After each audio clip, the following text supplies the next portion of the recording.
Look at how they massacred my boy. Now, this MF could have had his own game, his own arc, his own story. But instead, he was reduced to virtual rubble. Now, here's the story of how my little slithery dude Zygarde got gypped by Game Freak, and why we never got to see him star in his own Pokemon game, Pokémon Z.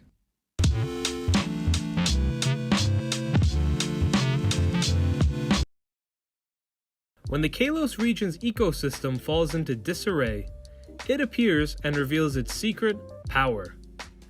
That's what Kalos' Mountain Dex tells us about Zygarde, but I have my own connection to Zygarde that instigated my research into this god among green snakes and hexagons. Now, I used to use a bulky set Zygarde in Sword and Shield Online, with Smogon's recommended Big Boss set. It had Dragon Dance to compensate its kinda lacking attack power and speed, 1,000 arrows that hits flying type Pokemon. It's kinda broken given a meta with Galarian Moltres. Well, you didn't hear that from me. It had Substitute, a move that was perfect given Zygarde base form's bulk and its complete form's bulk. And I like to run Glare as its last move. It would just cripple a lot of Ice Beam users if you had a Substitute up while they switch in. But anyway, I really love this dude. This green and black organic chemistry cyclohexane 11 Reptoid type thing. And just a side note, I don't really recognize the 10% form. I'm sure it's a good doggy and all, and I'm sure whatever side quest Ultra Sun and Ultra Moon had me do was worth it, but I don't really care for it much, to be honest. But anyways, up until Sinnoh, it definitely wasn't unusual to see Pokemon games in trios, or at least duos that had a third, improved iteration coming a little bit after. But for Game Freak's first go at a 3D mainline Pokemon game, we were left at 2 games releasing simultaneously, but 3 legendaries. And instead of a third iteration of that generation, Game Freak just kinda moved on to Oras and Alola. Why was there no Pokemon Z? Here's my best attempt at reasoning the seemingly unreasonable.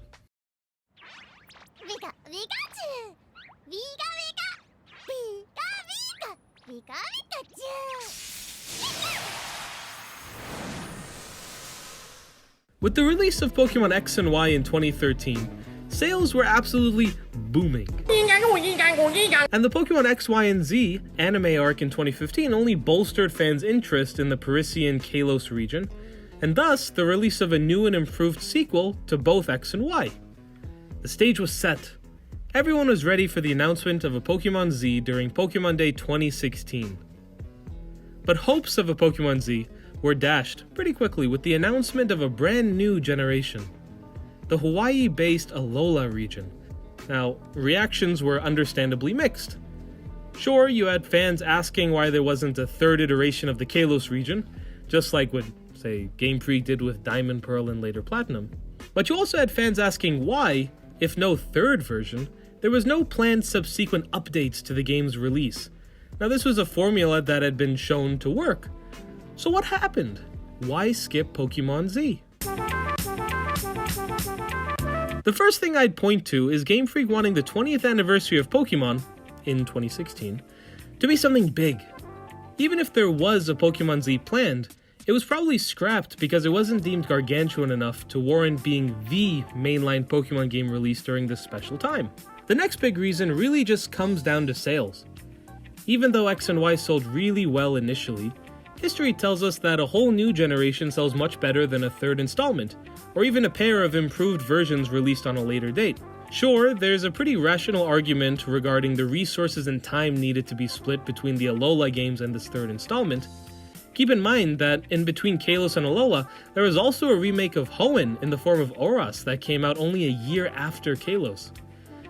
So Game Freak was most likely working on Oras and Alola at the same time. And they would have also been burdened with a Pokemon Z, probably prompting them to scrap Z altogether. This argument doesn't really sit right with me, given the access to resources Game Freak definitely has, but I digress. I think this final reason is likely the most plausible of the other ones. It concerns the proximity of Pokemon Z's intended release date with the terrorist attacks on Paris that left 130 dead and hundreds injured. Now, keep in mind how Kalos was based on Paris. it's reasonable to assert that Game Freak thought it would be a really bad and insensitive idea to release a third installment of a game that has you fight against an evil team set to destroy parts of a region inspired by Paris. I mean, sure, the argument could be made that it would have been a nice sentiment to release Pokémon Z given that you always end up defeating Team Flare and stopping them from doing any harm, but that's a very difficult crossroads to navigate, and a very big risk to take given how understandably sensitive and tenuous the whole situation was. Game Freak already cancelled an episode of the Black and White series meant to introduce Team Plasma because of the intended release date's proximity to some Japanese natural disasters. If it's really true that the Paris terrorist attacks of 2015 stopped the release of Pokémon Z, then it can be reasonably implied that somewhere in Game Freak servers there exists an incomplete version of it. A Zygarde, kept from realizing its true potential and rising to godhood.